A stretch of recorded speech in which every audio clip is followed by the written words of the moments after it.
साथियों, YouTube channel चौपाल मारहेरा के माध्यम से आप नल पुराण में अभी तक सुन चुके हैं कि किस प्रकार से राजा नल ने राजा प्रथम को सारी जो कथा सुनाई है। उसके पश्चात राजा प्रथम और राजा नल दोनों पिता पुत्र में मिलन होता है। रानी मंझा अपने राज्य में से सम्मान बुला ली जाती हैं और राजा प्रथम जो चक्रवर्ती सम्राट थे, उन्होंने अपने पुत्र को राज सौंप दिया है और देखते हैं कि किस प्रकार से मेरा राजा बेटा राज्य चलाता है। तो अपने संरक्षक में राज की देखभाल करते हैं। उधर राजा नल धीरे धीरे इतना सशक्त हो जाता है कि चारों तरफ विजय के ध्वज फहराने लगता है और उसे भी चक्रवर्ती सम्राट की पदवी प्राप्त होती है।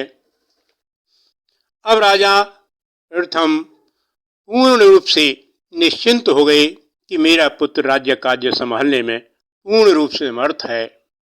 उधर राजा प्रथम मंझा रानी से बतलाते हैं कि वरदानी बेटा अब स्वतंत्र होकर के अपना कार्य करे और हमने जो राजकाज का झमेला अभी तक पाले रखा था, ईश्वर की भक्ति से हम दूर थे।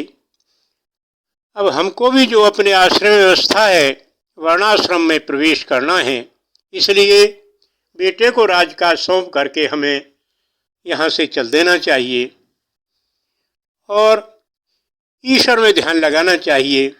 इसके लिए उन्होंने सोचा कि पहले हम गंगा का तीर्थ कर लें। उसी समय परवी का स्नान आता है और परवी के स्नान के लिए उन्होंने अपना मन बनाया है। बिठूर का जो मेला है, उसमें मेला लगता है, तो वहाँ जाने की उनकी इच्छा हुई है। तो किस प्रकार से राजा उसको समझाते हैं अपने पुत्र को और अपना मंतव्य बताते हैं, सुनिए। अरे सौंप कुमार को राज ये प्रथम, अरे मंझाते बतराए, राजकाज में हम सब भूले, तीर्थ करन न पाए। स्वर्ग सेनी गंगा नाके, मोक्ष धाम को जावे, कुंवर बोल लियो मैया ने, अपनी बात सुनावे। अरे वो तो अपनी बात सुनावे, कुंवर को अपनी बात सुनावे। कहीं राजपाट में बेटा हम अब बूढ़े होते आए, राजकाज सब भूल के हम तीर्थ करन न पाए। आगे कहते हैं, गंगा घाट बिठूर पे बेटा, लग रहो परब नाने को, परवी पड़ रही शुभ मुहूर्त में, बन गयो नमन नाने को। अरे पड़वी में हम नामी बेटा, भारी चाव मन में उठ रहो, अब रुके नए रुकाए, राजकाज में हम सब भूले, तीर्थ करन न पाए। इस प्रकार उन्होंने अपने बेटे को बुला करके मंतव्य बताया है और तीर्थराज की उन्होंने अपना महिमा बताई है कि बिठूर के मेले में देखिए क्या क्या विशेषता है, हमें उसके दर्शन कराने दो।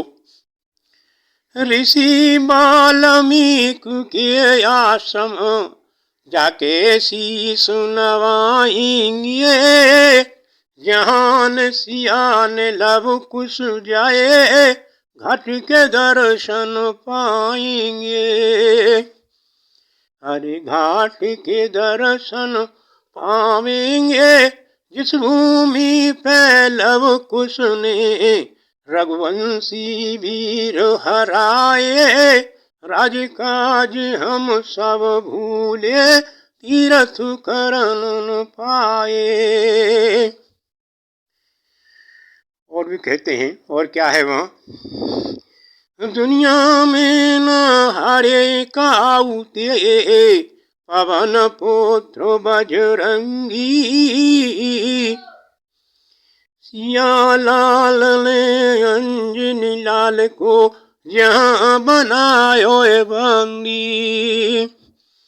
अरे जहाँ बनायो बंदी वहाँ मंदिर को देखे, जहाँ हनुमत शीश झुकाए।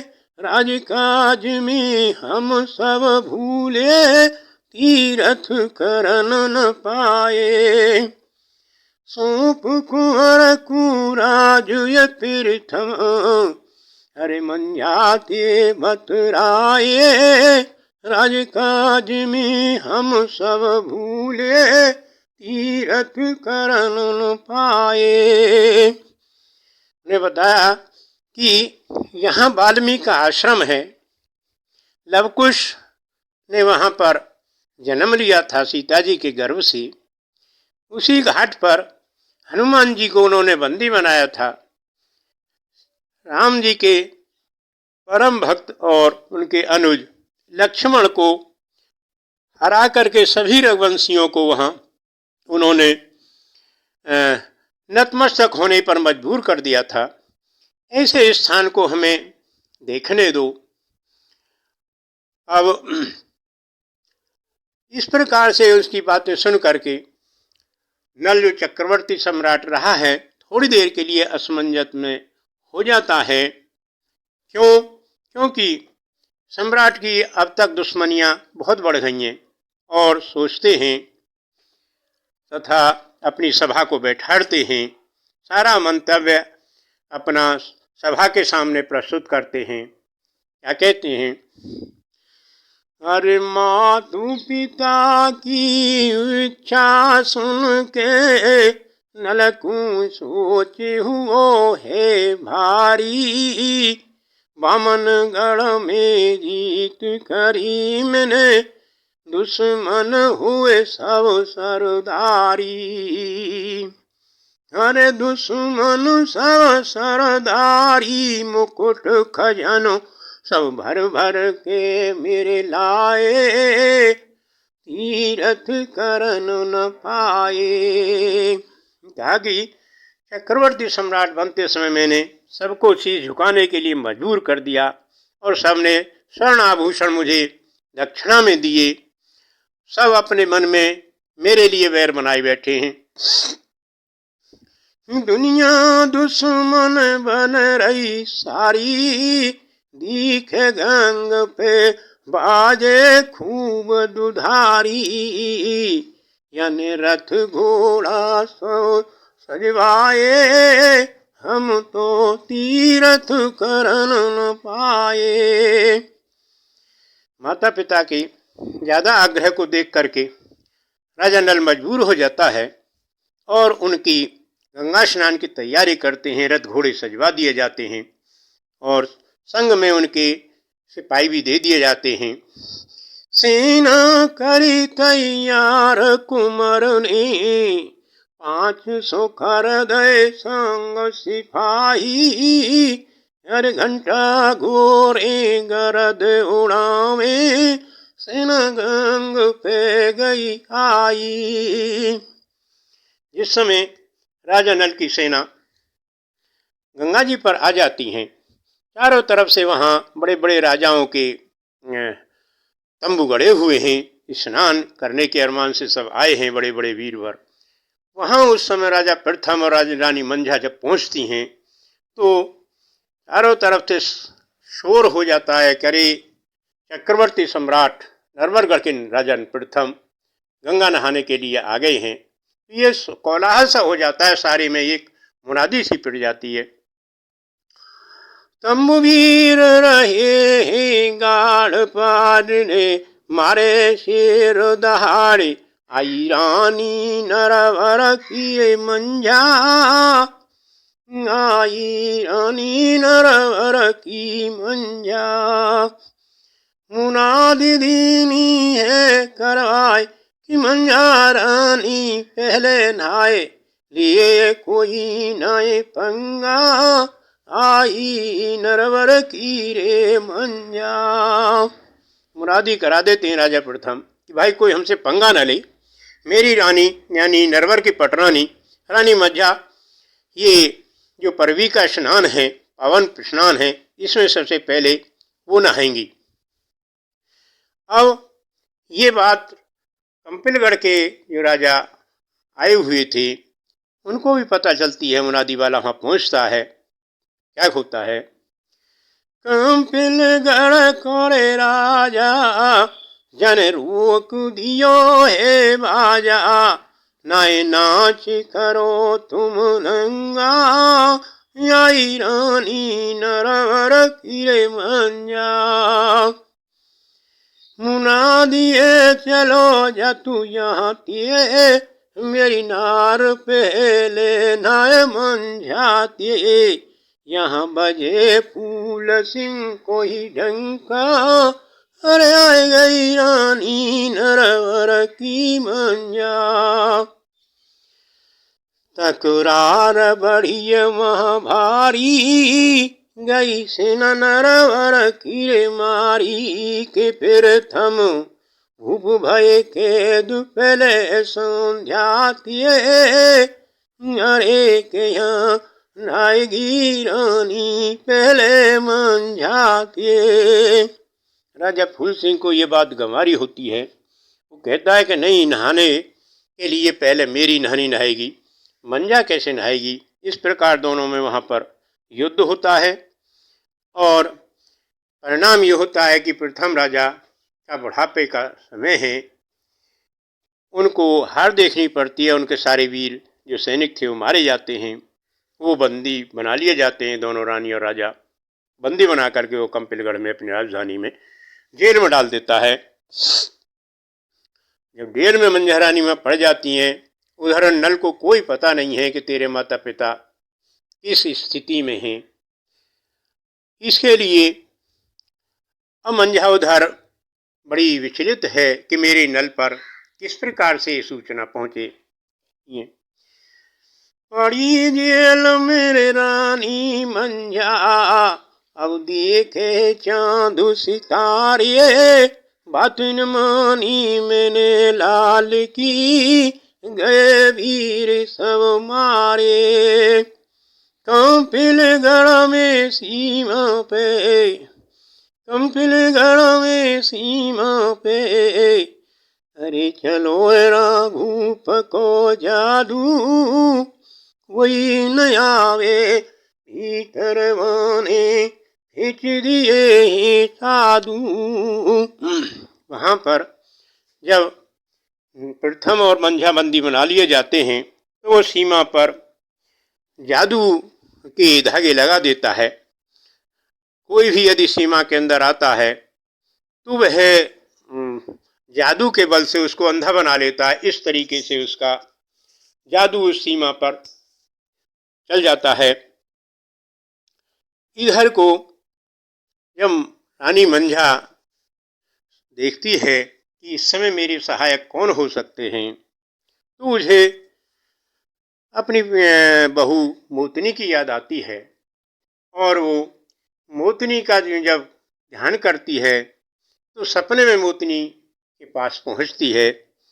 उस समय मोतनी भी जब सपना देखती है तो वह एक साथ अचंभित हो जाती है और एक साथ ही उस पर पानी सा पड़ जाता है। चिंता में डूब जाती है कि ये कैसा हो गया हमारे साथ में। इस प्रकार से वह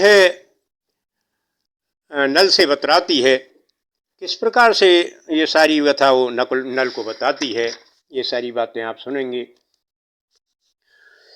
अरे मोतनी को दीनों सपनों, सासु ससुर संकट में, चरखी चलावे चाकी पीसे, कंपिल गढ़ की जेलन में।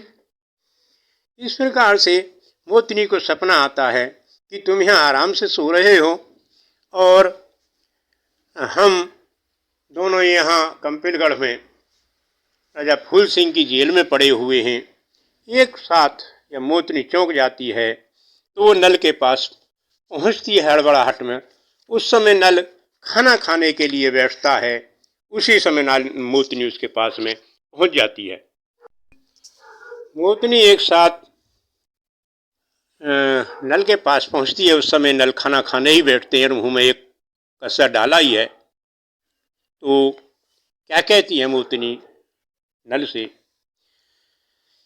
अरे मोतनी नल थे यो बतराई, सास ससुर पे आफत आई, तुम पड़े हो यहाँ मेलन में, टुकड़ा रोटी को रह गयो रे मुँह में, सुखी छाए गई नैनन में, जाके उमड़ो है जो सुबदन में, तुम पड़े यहाँ मेलन में। अरे सास ससुर संकट में, कंपिलगढ़ की जेलन में। इस समय मोतनी ने धीरज दियो, मन सुख यार बुला लियो, हर ऋण भेरी भज गई घंटन में, अरे सपनों सास ससुर संकट में। जिस समय मोतनी ने ये नल को बताई है तो उसका एक साथ ही क्रोध से शरीर लाल हो गया है और एक साथ खड़ा हो गया है और घंटा बजवा दिए जहाँ रणभेरी के। इधर मोतनी ने सोचा कि कुंवर मेरे पति को बहुत ज़्यादा क्रोध आया हुआ है और क्रोध का परिणाम अच्छा नहीं होता है। उन्होंने राजा नल को धीरज दिया और कहा कि थोड़ा शांति रखिए। और उधर नल के जो मित्र थे मनसुख, उनके पास में सूचना दे देते हैं कि यहाँ पर नरवरगढ़ में विशेष आफत आई हुई है, आप फौरन आ जाइए जिस प्रकार बैठे हो। इधर राजा नल ने सेना सभा तैयार कर ली है। उधर मोतनी कहती है कि मैं भी साथ चलूंगी। नल कहता है कि नहीं, ये वीरों का क्षत्रियों का काम है लड़ने का, तुम्हारा काम घर में रहने का है, तुम्हें साथ नहीं लेकर के जा सकते हैं। नल अपनी सेना लेकर के चल देता है, लेकिन मोतनी उधर विचलित है। वो कहती है, वो सोचती है अपने मन में कि वो राजा तो जादूगर है, पता नहीं क्या आफत बुला देगा। तो उससे भी रहा नहीं जाता है। उसने भी सैनिक वेश बनाया है। कैसे? अरे रुको लाए गयो रे मोतिन ते, जन सैनिक वेश बनायो, लियो वेश बनाए वीर को, घोड़ा कंपिलयोर बढ़ायो। वीर वेश में वो कंपिलगढ़ की तरफ को राजा नल की सेना के पीछे ही चल देती है। जन केड़ी रे करिए मुहिम, कोई घड़ी के अरसे में, ज्यादा भी कंपिलगढ़ की रे सीम, जन केड़ी रे करिए मुहिम, अरे वने लश्कर नल को ए रोकवायो, जन सैनिक वेश बनायो। अब मोतनी ने सैनिक का वेश बना करके बहुत तीव्र गति से घोड़ा लेकर के और नल की सेना में पहुंच जाती है और वहां जाकर के सीमा पर ही सारी सेना को रुकवा देती है कि रुकिए। नल बहुत नाराज होते हैं लेकिन समझाती है। लेकिन नल तब तक कंपिलगढ़ की सीमा में धंस जाते हैं और जब सीमा के अंदर धस जाते हैं तो एक साथ ही वो अंधे हो जाते हैं। जादू का जो चक्कर है उनके ऊपर आ जाता है।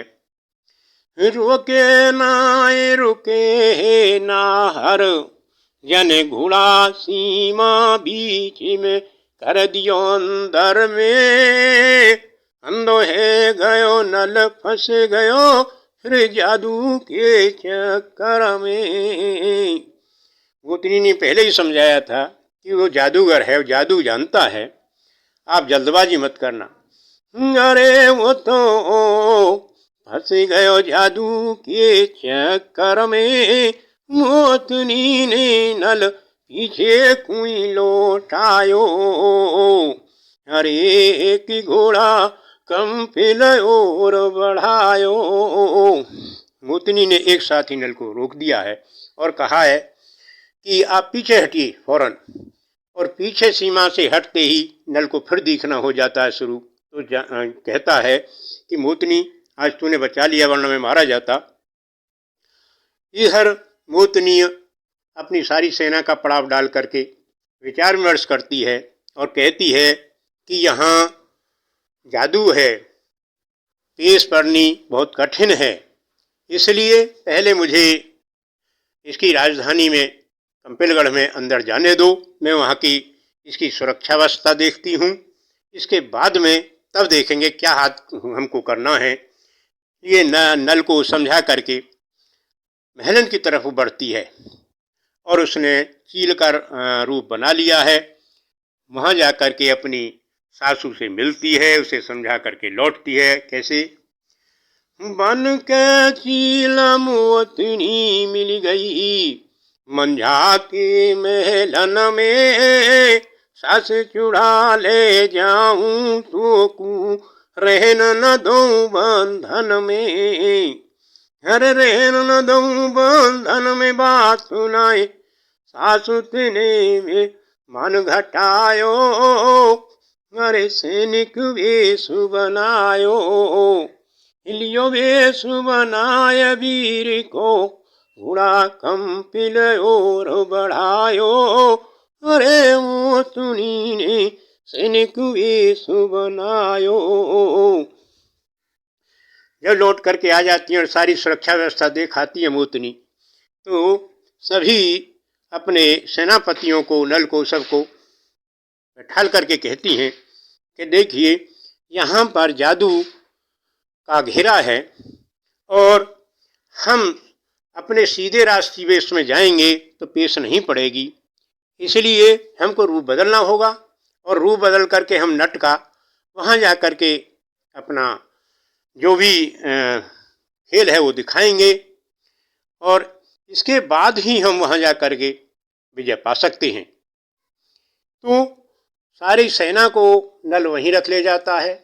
नल, मनसुख, मोतनी ये अपने साथ कुछ सैनिकों को लेकर के घोड़े में अपने हथियार लेकर के सज करके वहाँ अंदर पहुँचते हैं और राजा यानी भूप से जाकर के गुजारिश करते हैं कि वहीं हम नट हैं और हमें खेल दिखाना है।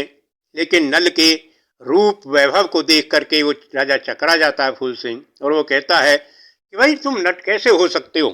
कहता है अरे तुम नटवा से नाए लगो क्यों, रहे हो भेद छुपाए, राजकुमार से लगो हो तुम, नटवा कैसे बनो आए।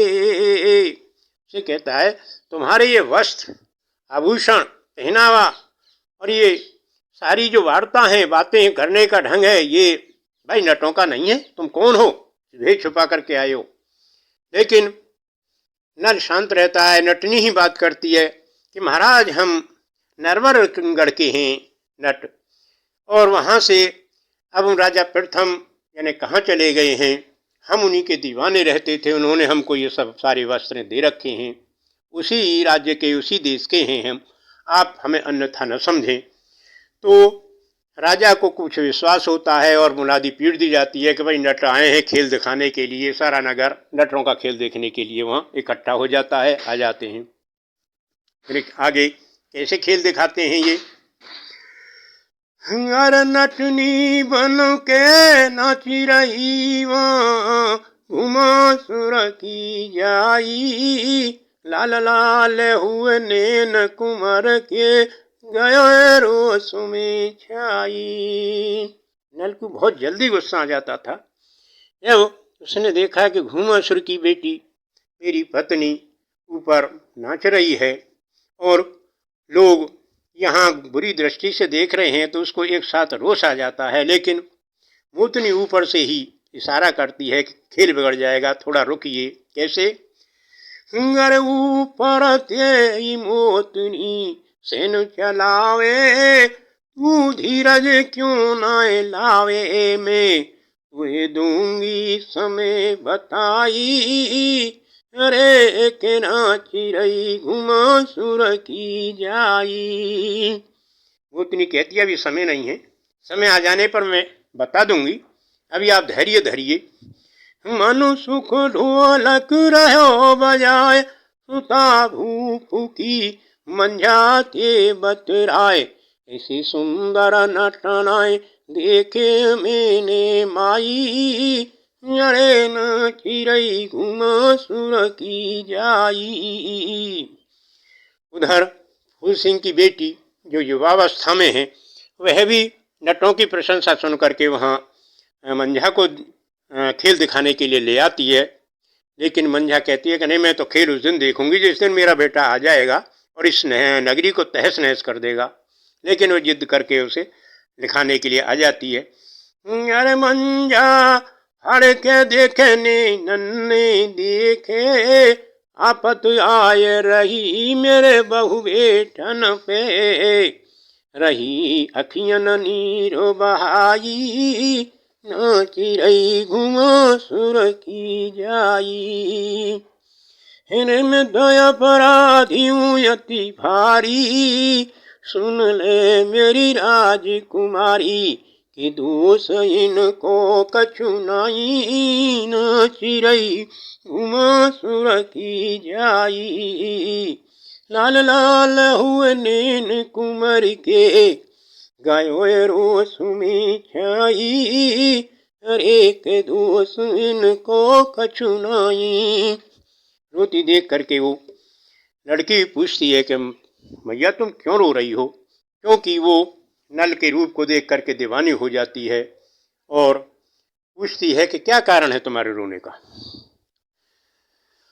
अब मंझा रानी मन में सोचती है कि हमने बिना विवेक के काम किया है, उसका परिणाम बुरा होता है। बिना विवेक किए काम दुख का कारण बन जाता है, दाने खाने के लालच में पंछी पिंजड़े में आता है, भोग विलास का लालच अपना ही नाश कराता है, अति भोगी मानस ही शीघ्र जरा को पाता है। होती है कि मैंने जो मेला का लालच किया, मैं अपने आप ही पछता रही हूँ, बार बार पछताती है इस प्रकार से। उधर लड़की नल पर मोहित होती है और मंझा को समझाती है कि रो मत उसकी, क्योंकि नल के गुण उस समय सारे संसार में प्रकट हो जाते हैं। तो नल की जो विवेचना है वो लड़की सुनाती है।